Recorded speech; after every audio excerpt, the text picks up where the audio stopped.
नमस्कार, आपका पसंदीदा डिबेट शो देश का सवाल लेकर हाजिर हूं। मैं हूं मनीष अवस्थी। जेएनयू के बाद अब बीएचयू बवाल का केंद्र बन चुका है। पहले कैंपस से आरएसएस का झंडा हटाने पर डिप्टी चीफ प्रॉक्टर के खिलाफ एफआईआर की गई, फिर गैर हिंदू सांस्कृतिक शिक्षक के विरोध में छात्रों का धरना और अब सावरकर की मूर्ति पर स्याही। बीएचयू बवाल हिंदू यूनिवर्सिटी बन गया है, जिसे लेकर कई सवाल खड़े हो रहे हैं। उन्हीं सवालों पर आज बहस होगी, मगर आप पहले देखिए हमारी ये रिपोर्ट।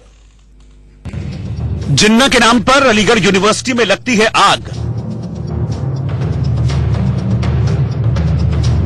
मुस्लिम संस्कृत टीचर के नाम पर बीएचयू में बवाल।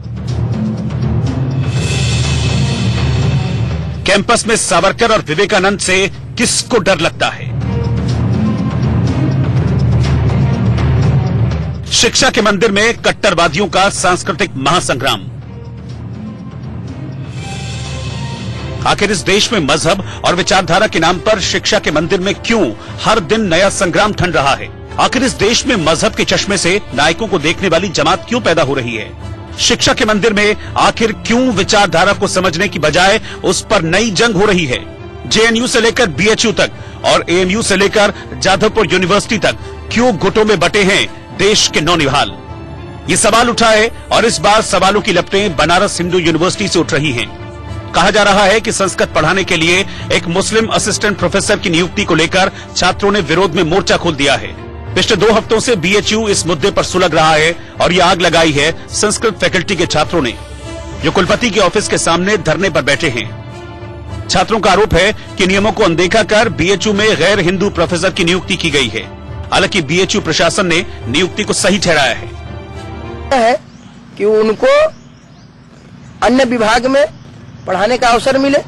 अगर योग्य व्यक्ति हैं तो अच्छी है। हमारी संस्कृत समाज सभी को वसुधैव कुटुंबकम की भावना से हम लोग जीने वाले लोग हैं। हम लोग सबका सम्मान कर रहे हैं और सबको यह चाहते हैं सबको रोजगार मिले, उनको रोजगार मिले, लेकिन संस्कृत भाषा में मिले, संस्कृत धर्म को न पढ़ाए, बस यही है प्रशासन से। सवाल संस्कृत के नाम पर भले ही उठाया जा रहा है, लेकिन दरअसल इसके पीछे एक मजहबी साजिश की बू आ रही है। इस मुद्दे को राजनीतिक वजहों से तूल दिया जा रहा है। संस्कृत के नाम पर शिक्षा के मंदिर में हो रहे संग्राम पर पीड़ित मुस्लिम प्रोफेसर ये समझ नहीं पा रहे कि आखिर उनका गुनाह क्या है। नहीं वैरेण वैराणी शाम्यन्तीह कदाचन अवैरेण च शाम्यन्ति एषः धर्मः सनातनः। वैर जो होता है या नफरत जो होती है वह कभी भी नफरत से या वैर से उसका शमन नहीं किया जा सकता, वो उससे समाप्त नहीं होती। तो किससे होती है? तो आगे कहा वैरेण च शाम्यन्ति, जो अवैर है मतलब स्नेह है, प्यार है, उससे ही जो है उसका शमन होता है। और यह जो धर्म है उसी को सनातन धर्म कहते हैं, वही सनातन है। बीएचयू में संस्कृत के मुस्लिम प्रोफेसर पर बवाल ही नहीं, सावरकर के नाम पर नया विवाद शुरू हो गया है। बीएचयू कैंपस के पॉलिटिकल साइंस फैकल्टी में लगी सावरकर की तस्वीर पर कुछ लोगों पर स्याही फेंकने का आरोप है। स्याही कांड से बीएचयू में तनाव का माहौल बन गया। आनन फानन में बीएचयू प्रशासन ने सावरकर के नाम पर नया विवाद शुरू हो गया है। बीएचयू कैंपस के पॉलिटिकल साइंस फैकल्टी में लगी सावरकर की तस्वीर पर कुछ लोगों पर स्याही फेंकने का आरोप है। स्याही कांड से बीएचयू में तनाव का माहौल बन गया। आनन फानन में बीएचयू प्रशासन ने फौरन तस्वीर को बदलवा दिया और मामले की जांच के लिए कमेटी भी बना दी, लेकिन बीएचयू प्रशासन का यह फैसला छात्रों को नहीं भा रहा है। वो स्याही फेंकने वालों पर कड़ी कार्रवाई की मांग पर अड़े हैं। कल हम लोग आए जब से देखे कि वीर सावरकर के फोटो पर काली पोती गई थी, तो इससे पूरा मतलब एक तरह से बीएचयू का माहौल और शैक्षणिक माहौल खराब हुआ। तो एक तरह से हम कह सकते हैं कि बहुत जो कल्प्रिट है, जो भी पूरा हरकत किया है, उसको हम लोग तत्काल गिरफ्तारी किया जाए और उसको सख्त से सख्त सजा दिया जाए। प्रकार का जो भी हो रहा है वो तत्काल बंद किया जाए। जो भी असामाजिक तत्व हैं जो ऐसा सोच रहे हैं कि यहाँ की शैक्षणिक माहौल खराब की जाए, उसके विरुद्ध हम लोगों ने 3 सौ और 124 को ज्ञापन सौंपा। एक सामान्य सी बात हुई थी जो सामान्य तो नहीं थी, राष्ट्रीय दृष्टि से असामान्य थी, परंतु एमए प्रीवियस के क्लास में रूम नंबर 103 में हम लोगों ने कुछ महापुरुषों की फोटो लगाई हैं। उसमें एक फोटो सावरकर साहब की थी, उस पर किसी ने उतार के शाही छिड़क दी थी। लड़कों ने थोड़ा असंतोष हुआ, मुझे पता चला, मैं गया उनसे बात किया, उन्होंने बताया ऐसा हुआ है, हमने माना जो कि सही है, गलत हुआ था, हमने कहा हम एक जांच करते हैं इसकी, और लड़के मान गए इस बात को। मैंने कहा हम डिपार्टमेंट की तरफ से एक दूसरी फोटो लगवा दें, वो हमने लगवा दिया कल शाम को। शिक्षा के मंदिर में संस्कृति का संग्राम आज का नहीं है और इसकी लपटों में समय समय पर अलग अलग कैंपस झुलसते रहे हैं। अलीगढ़ यूनिवर्सिटी में जिन्ना की तस्वीर पर बवाल होता है। दिल्ली की जवाहरलाल नेहरू यूनिवर्सिटी में विवेकानंद के अपमान की गंदी सियासत होती है। बनारस हिंदू यूनिवर्सिटी में मुस्लिम और सावरकर पर संग्राम होता है। जादवपुर यूनिवर्सिटी में नेताओं के साथ मारपीट होती है। जिन यूनिवर्सिटी को केंद्र सरकार से फंडिंग मिलती है, जिन यूनिवर्सिटीज पर देश को नई दिशा देने वाले युवा तैयार करने की जिम्मेदारी होती है, वो यूनिवर्सिटीज पढ़ाई की जगह संस्कृति के सियासी संग्राम का अड्डा बनती जा रही हैं। तो ये एक बड़ी चिंता का सबब होना चाहिए। सवाल यह है कि क्या कैंपस में कट्टरवादी बसते हैं? क्या राजनीति के लिए विश्वविद्यालय को अखाड़े में तब्दील किया जा रहा है? क्या कुछ लोग अपने फायदे के लिए संस्कृति पर महासंग्राम के मुद्दे उछाल रहे हैं? संतोष ओझा के साथ ब्यूरो रिपोर्ट, इंडिया न्यूज।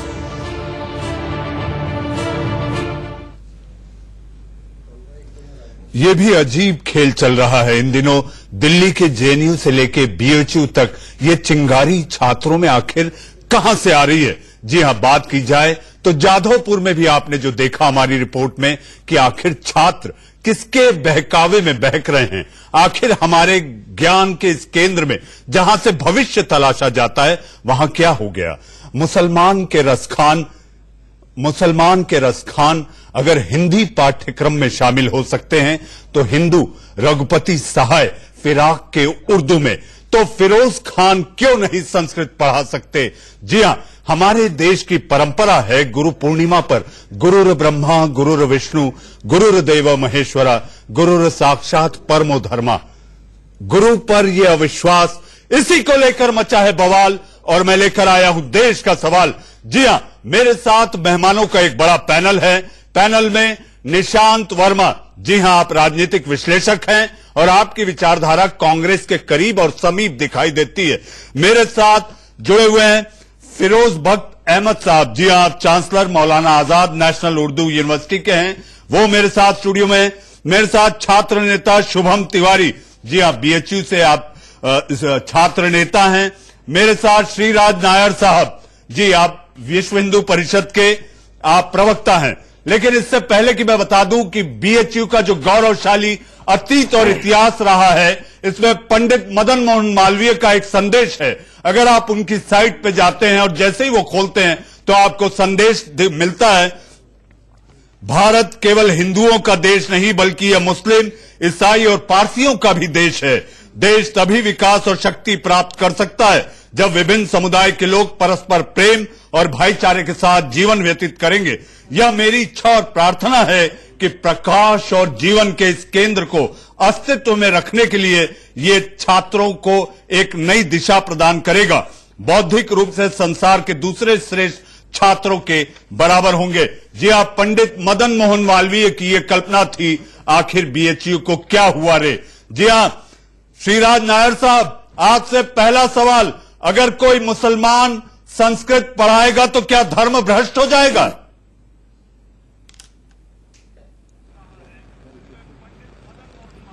बिल्कुल बिल्कुल नहीं, हमारे ऐसे मान्यता अधिकांश मुसलमान जो भारत उप महाद्वीप, जिसको हम इंडियन सब कॉन्टिनेंट कहते हैं अंग्रेजी में, इनके सारे पूर्वज जो थे हिंदू ही थे। ये कोई अरब से आके बसे हुए लोग नहीं है। तो इनके पूर्वज जो थे इसी भूमि के थे और ये सारे हिंदुओं में से ही धर्मांतरित होकर के मुसलमान बने। तो हम तो जानते हैं अधिकांश लोग।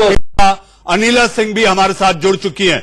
जी हां, श्रीराज नायर साहब, आप अपनी बात पूरी करें कि आखिर मुसलमान अगर संस्कृत पढ़ाए तो धर्म भ्रष्ट हो जाता है।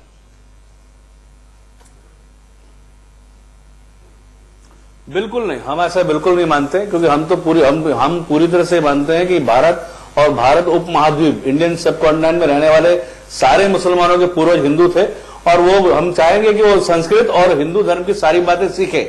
और भारतवर्ष जो है सदियों, जब आज का यूरोप, जब स्कूली शिक्षा की इंडियन सब कॉन्टिनेंट में रहने वाले सारे मुसलमानों के पूर्वज हिंदू थे और वो हम चाहेंगे कि वो संस्कृत और हिंदू धर्म की सारी बातें सीखे। और भारतवर्ष जो है सदियों, जब आज का यूरोप जब स्कूली शिक्षा की कल्पना नहीं करता था तो भारत में यूनिवर्सिटी हुआ करते थे, तक्षशिला, नालंदा, रत्नागिरी आदि में, और बाहर विदेशों से लोग पढ़ने आया करते थे। तो शिक्षा के मंदिर में और हिंदू धर्म ऐसा धर्म नहीं है, ये हजारों साल की प्रताड़ना और यात्रा के बाद भी इसको कोई खत्म नहीं कर पाया। हम 100 करोड़ स्ट्रांग हिंदू सोसाइटी है आज भी, तो किसी के संस्कृत सीखने से हमारे धर्म पर कोई आंच नहीं आती। संस्कृत सिखाने से भी क्या आंच आ सकती है? उन्होंने कहा नायर साहब संस्कृत सिखाने से क्या आंच आ सकती है? बिल्कुल नहीं आ सकती। हम स्वागत करते हैं, बिल्कुल नहीं आ सकती, बिल्कुल नहीं आ सकती। हम ये मानते नहीं है, बिल्कुल हम चाहते हैं कि ऐसे और लोग पढ़ें संस्कृत और पढ़ाएं। आज आपकी तारीफ की जानी चाहिए नायर साहब, आज आपकी तारीफ की जानी चाहिए कि आपका हिंदुत्व सॉफ्ट हो गया। हिंदुत्व सॉफ्ट ही होता है। हमारा हिंदुत्व सॉफ्ट नहीं है साहब। हमारा हिंदुत्व को मैंने जैसे कहा 1000 साल जिस सिविलाइजेशन को प्रताड़ित किया गया, दुनिया भर के सारे सिविलाइजेशन नस्तो नाबूद कर दिए गए और आज आर्कियोलॉजिकल म्यूजियम में है, वहां हिंदू धर्म को कोई नहीं खत्म करवाया। 700 करोड़ की जनसंख्या में 100 करोड़ हिंदू आज भी शेष है। और जी नायर साहब, मैं आपके पास आऊंगा, मुझे सारे मेहमानों के पास जाना है, मुझे सारे मेहमानों के पास जाना है। शुभम तिवारी, सबका साथ, सबका विश्वास और गुरु पर अविश्वास, ऐसे और मुसलमान नायर साहब मैं आपके पास आऊंगा, नायर साहब आपके पास आऊंगा। शुभम तिवारी, सबका साथ, सबका विश्वास और गुरु पर अविश्वास। जी नमस्कार। नहीं, ऐसी बात नहीं है। आप पहले मुद्दा को समझने की कोशिश करिए।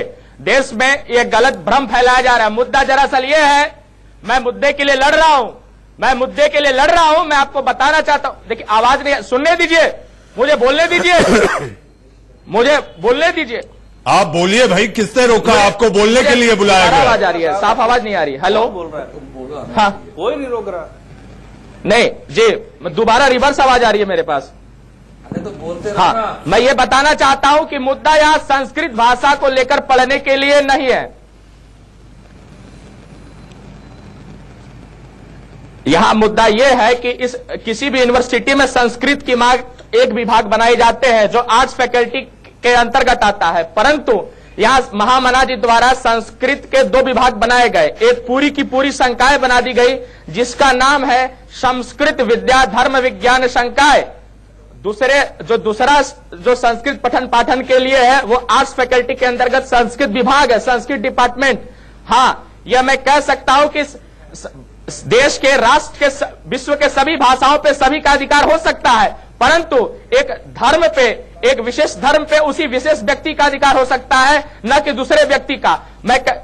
ये जो हमारा संस्कृत विद्या धर्म विज्ञान संकाय है, यह सीधे सीधे पुजारी बनाने की पढ़ाई पढ़ाता है, धर्म शिक्षक तैयार करने की पढ़ाई पढ़ाता है। जैसा कि विश्वविद्यालय की स्थापना में महामना जी ने कोट किया, जो संविधान बनाया गया था, वैदिक महाविद्यालय एवं विश्वविद्यालय के समस्त धार्मिक कृत्य श्रुतियों स्मृतियों तथा पुराणों में यथाउल्लिखित सनातन धर्म के सिद्धांतों को मानने तथा उसका अनुसरण करने वाले हिंदुओं के नियंत्रण में होगा। और जो हमारे शिलालेख है, शिलालेख बहुत दिन से 12 दिन से चल रहे हैं, शुभम साफ साफ लिखा गया है कि यहाँ अनार्य का प्रवेश नहीं है। शुभम करोती, आप रुकिए।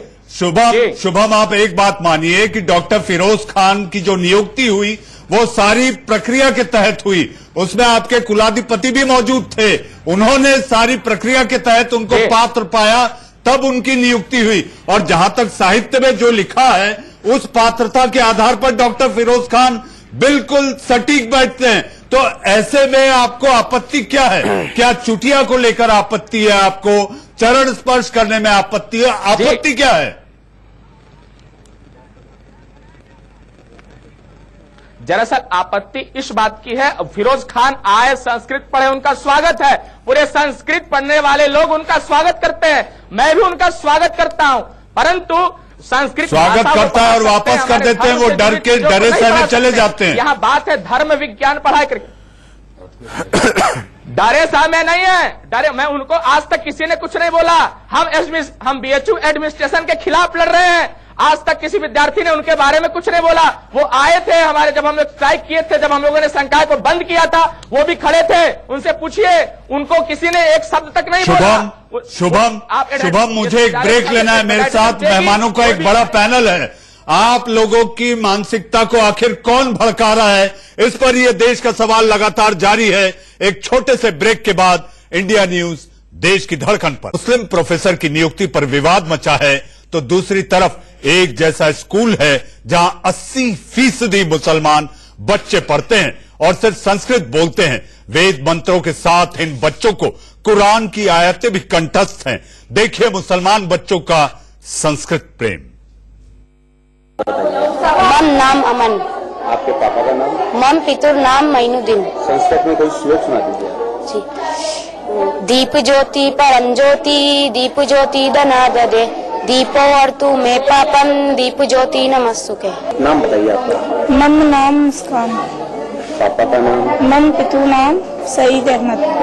परोपकाराय फहंति वृक्ष, परोपकाराय दुहंति गाव, परोपकाराय वहंति नद्य, परोपकारार्थमिदं शरीरम।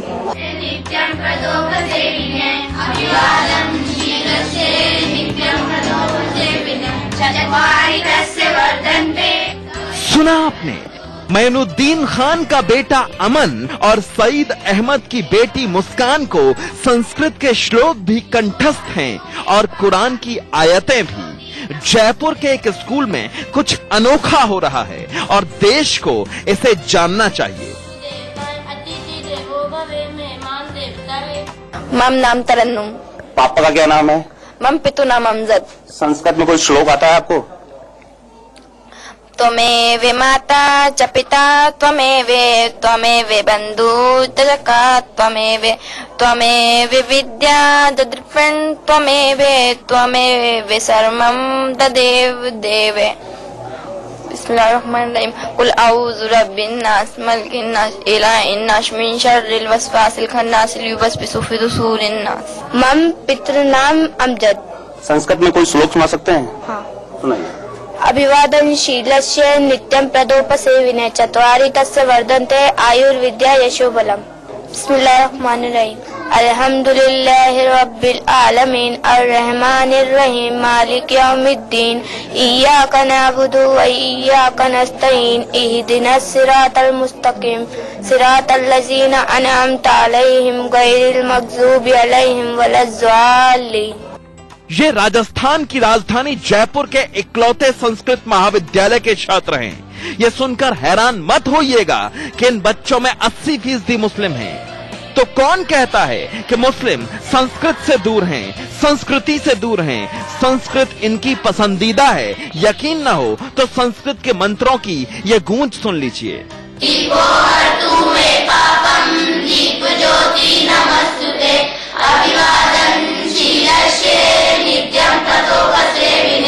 नगर के अंदर एक यही स्कूल है, इसके अंदर संस्कृत पढ़ाई जाती है। उसके अंदर ज्यादा बच्चे मुस्लिम है और मुस्लिमों का रुझान है यहाँ पर संस्कृत पढ़ने का।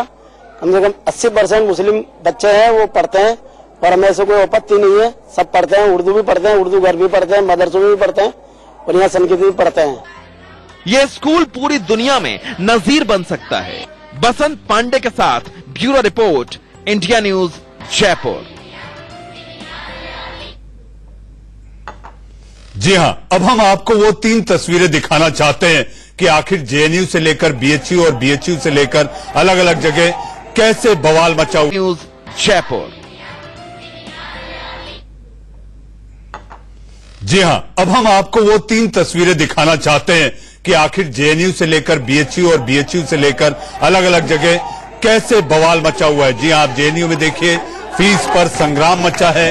जेएनयू की लपटें बीएचयू तक पहुंची और असम में आप एनआरसी को लेकर ये आंदोलन छात्रों का देख रहे हैं। जी हां, ये 3 तस्वीरें बताती हैं कि देश में आखिर छात्र कौन है जो इनको भड़का रहा है। आखिर छात्र क्यों सड़कों पर हैं, ये बड़ा सवाल है। इसी को लेकर देश का सवाल भी हम लेकर आए हैं कि आखिर छात्र किसके बहकावे पर इस तरह से उग्र आंदोलन को उतारू हो चुके हैं। जी हां,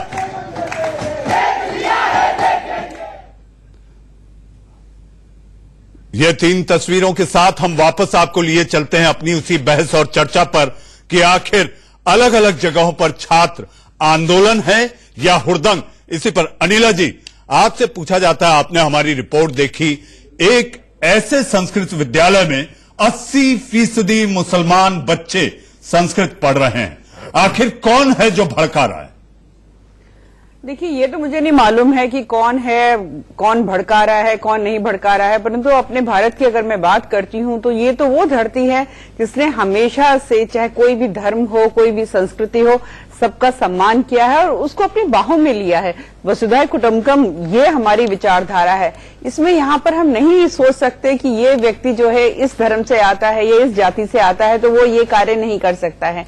ये हमारी वैल्यूज नहीं सिखाती हैं। परंतु अगर मैं इसको भी हटाकर मैं बात करती हूँ कि जो एक चुनने की जो प्रक्रिया होती है उसमें अगर वो सबसे अव्वल आ रहे थे और उस आधार पे उनका वहां पे अपॉइंटमेंट हुआ है, तो मुझे लगता है इसको कोई कंट्रोवर्सी बनाने की आवश्यकता नहीं है। इस भारत में जो अनिला जी, आपको लगता है किसी की खुरापात है ये? देखिए, ऐसा है कि जो युवा होते हैं, चाहे वो जेएनयू के हों और चाहे वो यहाँ पर बीएचयू के हों, अगर इनका बहुत, मैं कहूंगी कि एक यंग ब्रेन होता है, तो कुछ लोग ऐसे जरूर होते हैं जो उन्हें ठीक से उनका मार्गदर्शन नहीं करते हैं, गलत रास्ते पर डालने का प्रयास करते हैं या स्थितियों को, परिस्थितियों को ठीक से समझाने की बजाय उनको भड़काने का प्रयास करते हैं। मुझको लगता है युवा पीढ़ी हमारी एसेट है। उनका जो समय है वो सड़कों पर नहीं, जो कॉलेज यूनिवर्सिटी है उसकी कक्षाओं में बीतना चाहिए। या मैं कहूँ कि क्या हमारा ये समय आ गया कि एजुकेशन पॉलिसी को चेंज करें? नहीं तो इतना समय मिल कैसे रहा है कि सड़कों पे आ आप ही को करना है, आप ही की सरकार है, विचारधारा कहाँ जा रही है, ये सारे काम आप ही को करने हैं मेरे ख्याल से। निशांत वर्मा जी, आखिर ऐसा कौन है जो ये कट्टरवाद को पलने दे रहा है बच्चों में? बच्चों के दिमाग में कौन है ये जो जहर घोल रहा है? आप देखिए, उसी प्रांगण में आप झंडा हटा दिया जाता है, प्रॉक्टर पे एफआईआर हो जाती है, सावरकर पर स्याही फेंकी जाती है। तो आखिर कौन है जो शिक्षा के मंदिर को इस तरह से कुलीन और कालिक पोतना चाहता है? देखिए, संस्कृत एक भाषा है, भाषा पे सबका, स्वामी विवेकानंद जी के बारे में भी कहिए साहब। भाषा पे सबका अधिकार है। मैं एक खास बात बता दूं, नायर साहब बैठे हैं, केरला में 2006 में केरला यूनिवर्सिटी शजीना पास हुई थी। शजीना एक मुस्लिम लड़की थी जिसने टॉप किया था यूनिवर्सिटी संस्कृत में। ये कहते हैं कि ये हिंदू मुसलमान वाली बात नहीं है, संस्कृत एक भाषा है। जहां तक शुभम, आपके लिए एक बात मैं कहना चाहूंगा, कहीं ऐसा ना हो कि आप किसी की राजनीति में फंस रहे हो, जिसको प्रमोशन ना मिला हो या दर्जा ना मिला हो, इसलिए आपको कहीं मिसगाइड कोई कर रहा हो। अनिला जी ने, आज पहली बार मैं भाजपा से किसी बात पे सहमत हो रहा हूं, अनिला जी ने सही कहा कि हाँ बेटा, आपकी ये उम्र जो है वो कक्षाओं के अंदर पढ़ाई करने की है, और अगर आपको कुछ गलत लगता है तो आप उसके खिलाफ आप कदम उठाने की बात कर सकते हैं। लेकिन आप एक बात समझिए, आंदोलन और हुड़दंग ये दो अलग चीजें हैं। मैं तो यही तो नहीं, ये दोनों अलग चीज है। डॉक्टर दत्ता, अभी निशांत वर्मा कहते कहते एक बात कह गए। आपने सुना होगा कि आखिर चाहे जेएनयू हो, बीएचयू हो, एएमयू हो, क्या ऐसा होता है कि जो उनके पढ़ाने वाले शिक्षक होते हैं वो उनके दिमाग में इस तरह की सोच को पलने देते हैं? देखिए, इस पे मैं समझता हूं कि राष्ट्रीय लेवल पे एक जांच होने की बहुत आवश्यकता है और केंद्रीय सरकार को करने की जरूरत है, क्योंकि अलग अलग प्रांतों पे और अलग अलग शहरों में हमारे देश के विश्वविद्यालयों में और कॉलेजेस में इस तरह की बातें अगर हो रही है या फिर ऐसे एंटी सोशल एलिमेंट्स अगर कानून को हाथ में ले रहे, तो इसकी एक पूरे भारत के परिप्रेक्ष्य में जांच होने की बहुत आवश्यकता है। बीएचयू की जहां बात आती है, जो घटना हुआ है संस्कृत डिपार्टमेंट को लेके, मैं मानता हूं कि संस्कृत जो है वो भाषाओं की जननी है, मदर ऑफ ऑल लैंग्वेजेस है संस्कृत। आप सुन लीजिए प्लीज, सुन लीजिए, आप सुन लीजिएगा, सुन लीजिए, आप सुन लीजिए, पहले चीजों को जानिए, वायरल रेंटिंग मत कीजिएगा, सुन लीजिएगा, वायरल रेंटिंग मत कीजिए, सुनिए पहले। मैं मानता हूं कि वो अध्यापक अगर सारे क्राइटेरिया अगर फुलफिल किए हैं और उनके अगर लिटरेरी डिग्री अगर अव्वल नंबर का है, तो केवल मजहब के आधार पे या फिर जात के आधार पे उनको वंचित नहीं करना चाहिए, उनकी रिक्रूटमेंट होनी चाहिए, पहली बात। दूसरी बात यहाँ पे ये भी आती है कि तमाम जितने सारे विषय पे जिस तरह का हुड़दंग मचा हुआ है पूरे देश के अलग अलग प्रांतों पे, मैं मानता हूं कि ये जो युवा पीढ़ी का जो ये कीमती समय होता है ना, 20 साल से लेकर 30 साल के बीच में, ये बहुत ही अनमोल समय होता है अपने लाइफ के बारे में और एक थॉट प्रोसेस और एक कैरियर बिल्डिंग प्रोसेस के लिए। तो इस पे छात्रों को ध्यान देने की आपने सही कहा, by reversing the clock you can never reverse the time. ये जो समय चला जाएगा ये कभी वापस नहीं आएगा। मेरे साथ फिरोज बख्त अहमद साहब है। जी आप चांसलर हैं नेशनल उर्दू यूनिवर्सिटी के। बख्त साहब, आखिर कौन है जो इस कट्टरवाद को अलग अलग विश्वविद्यालयों में पाल रहा है, फैला रहा है? देखिए, कौन है ये तो मैं भी नहीं जानता, लेकिन यह है कि सही बात कही थी हमारे दोस्त दत्ता साहब ने कि इसकी जांच करवाई जाए। मैं अपने सारे दोस्तों से, खास तौर से शुभम से और नायर साहब से कहना चाहूंगा, हमेशा याद रखिए हिंदुस्तान एक खूबसूरत गुलदस्ते की तरह है। चाहे मजाहिब की बात हो, चाहे जबानों की बात हो, किसी भी जबान का, किसी भी भाषा का कोई धर्म नहीं होता। मैं आपको बताऊं 8वीं जमात तक मैंने भी जो है संस्कृत पढ़ी है और मेरे 100 नंबर आते आते रह गए क्योंकि मेरा एक विसर्ग और हलंत गलत था। 98 पे रुक गया मैं। हो सकता है कि मैं भी आज बजाय यहाँ बैठे होने के एक संस्कृत का प्रोफेसर होता। बरसूरत ये मुझे बड़ा अफसोस हुआ सुन के कि किसी विश्वविद्यालय में, देखिए ये जो विश्वविद्यालय BHU में बड़ी इसकी इज्जत करता हूँ और जिस शख्स ने इसको बनाया है, उनको भारत रत्न भी मिला है, उनके नाम में यह है, कम से कम वहां इस तरह की शरारत नहीं होनी चाहिए। भाषा कोई भी, देखिए मैं आपको उर्दू का एग्जाम्पल देता हूँ। उर्दू मेरी मातृभाषा है।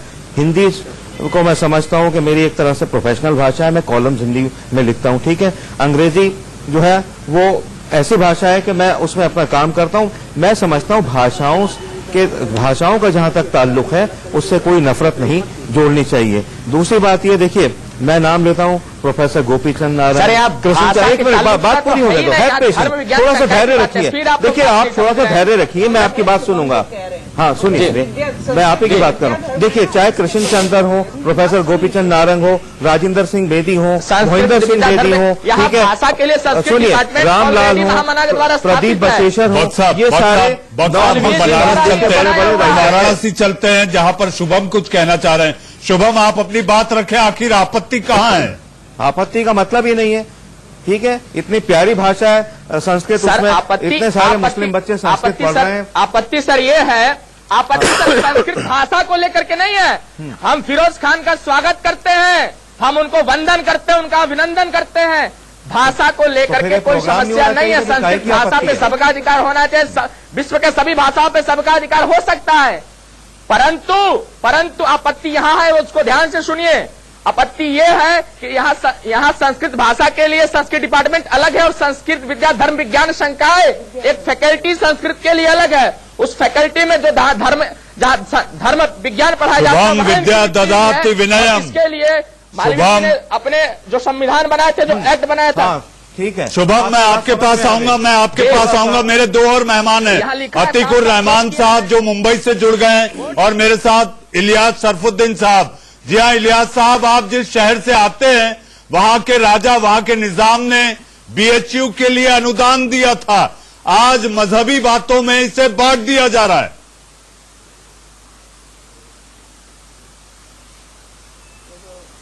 को भी राजा महेंद्र प्रताप सिंह ने जमीन दी थी। इलियास साहब आपकी बात सुन नहीं पा रहे। अतीकुर रहमान साहब जी, आपको मेरी आवाज आ रही है? उनके हाव भाव से लगता है कि उन्हें भी मेरी आवाज नहीं पहुंच पा रही है शायद। अतीक साहब आपको मेरी आवाज आ रही है? नहीं अवस्थी जी, आ रही है आपकी आवाज जी। आप भी एक यस आ रही। आप भी विद्वान व्यक्ति हैं, मुस्लिम स्कॉलर हैं। आखिर धर्म में भाषा को बांटकर कैसे छात्रों का भविष्य सजाया जाए? विश्वविद्यालय में ऐसे कौन लोग हैं जो इस तरह से जहर घोल रहे हैं? फिर आप भाषा की बात कर रहे हैं जी। बड़े दुर्भाग्य की बात है कि देखिए ऐसी बात हो रही है और हम लोग तो देखिए बहुत इको हो रही, मेरी आवाज बहुत इको हो रही है अवस्थी जी। PCR अतीक साहब की आवाज को ठीक किया जाए।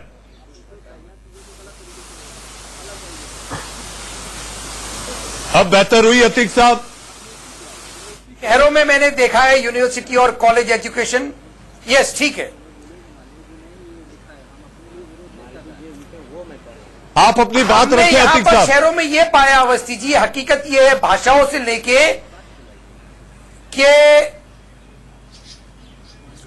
जब तक कोई भाषा अटैच नहीं होती है अपना नौकरियों से, जॉब क्रिएशन से, उस भाषा का जो है ना नॉर्मली कोई प्रेफर स्टूडेंट लाइफ में करना नहीं चाहता है। शौक के तौर पे लोग ले लिया करें, ये अलग चीजें। मैं छोटा सा उदाहरण देना चाहूंगा इसका। जिस कॉलेज में, महाराष्ट्र कॉलेज में मुंबई के मैं पढ़ा हुआ हूं, वहां पर संस्कृत डिपार्टमेंट था और वहां के संस्कृत टीचर्स को स्ट्रगल करना पड़ता था हर साल कि किसी तरह उनको कुछ स्टूडेंट्स मिल जाए संस्कृत पढ़ाने के लिए। कोई स्टूडेंट ऑप्ट नहीं करता था संस्कृत लैंग्वेज को। और महाराष्ट्र गवर्नमेंट की यूनिवर्सिटी की ये पॉलिसी थी, जब तक के 6 स्टूडेंट मिनिमम। अतीक साहब, यहाँ पर मौजूद मेहमानों को आपके इस जवाब से आपत्ति और मुझे भी। आप एक भाषा का अतीक साहब आपके जवाब को लेकर यहाँ पर भक्त साहब भी बैठे हैं। भक्त साहब हैं, डॉक्टर दत्ता है, अनिला सिंह है, निशांत वर्मा है। यहाँ पर आपत्ति दिखाई दे रही है सबके चेहरे पर। जरा पूछ लूं कि पार्शियन का कौन सा तवज्जो है, कितना एम्प्लॉयमेंट जनरेशन होता है? बताना चाह रहा था, मुझे लैंग्वेज से कोई प्रॉब्लम नहीं है। एम्प्लॉयमेंट जनरेशन होता है जो आरबी, फारसियन और उर्दू पढ़ाया जाता है भारत के अंदर। डॉक्टर दत्ता, हम इलियास सरफुद्दीन जी, इलियास साहब, निशांत जी, एक मेहमान बाकी है, उनको मैं बहस में ला लूं। इलियास साहब आप अपनी बात रखें। बीएचयू से आपके शहर का भी नाता है। इलियास साहब, बीएचयू से आपके शहर का भी नाता है, आप अपनी बात रखें। ट्रांसलेशन होती है। डिपार्टमेंट के अलावा कोई संस्कृत फैकल्टी है? अरे आप इस तरह की बात ना रखें, इससे आपकी इस तरह की बातों की वजह से ऐसा जहर उगलने से जो मुसलमान है हम ज्यादा उनको भुगतना पड़ता है। अरे संस्कृत बहुत अच्छी जबान है, आपको इससे क्या मतलब है? डिपार्टमेंट वक्त साहब हमारे मेहमान हैदराबाद से भी है। वक्त साहब हैदराबाद से इलियास सरफुद्दीन। ऐसी बात ना करें, मिलाने की बात करें, तोड़ने की बात ना करें वकील साहब। लोग एक ईश्वर की तरफ आएंगे। एकम ब्राह्मण नास्ते नास्ते किंचन न कस्य कथित जनिता न कड़िपा एकम विदित्यम, ये पढ़कर लोग समझेंगे था। तो मैं समझता हूँ इलियास साहब आपकी आवाज ठीक से नहीं आ रही और मेरे मेहमानों समेत कई दर्शकों को दिक्कत हो रही है आपकी आवाज से। मुझे अब एक छोटा सा ब्रेक लेना है। जी हाँ, एक छोटे से ब्रेक के बाद देश का सवाल जारी है। आखिर सांस्कृतिक नगरी काशी में शिक्षक क्यों शांत है, अगर इस तरह से बात सामने आई है? देखिए, मैं समझता हूं कि ऐसी बात कहीं पर भी नहीं होनी चाहिए और ना ही सामने आनी चाहिए।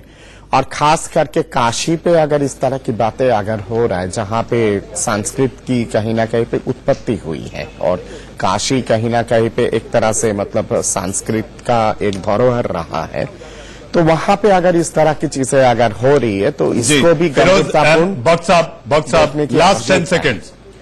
मैं ये कहूंगा, कर्मण्यवाधिकार अस्ते मां फलेषु कदाचना। कोई मुश्किल नहीं है हिंदू या मुसलमान होना, हाँ बड़ी बात है इस दौर में इंसान होना। Let us be human. जी, हम बहस के अपने आखिरी पड़ाव पर हैं और सार यही दिखता है कि अस्पृश्यता ईश्वर और मानवता के प्रति अपराध है, क्योंकि वो चाहे मानवीय आधार पर हो चाहे भाषाई आधार पर। देश का सवाल में आप लोग जुड़े, बहुत बहुत धन्यवाद। खबरों के सिलसिले को आगे बढ़ाएंगे मेरे सहयोगी रोहित पुनेठा, आंख कान खोल के।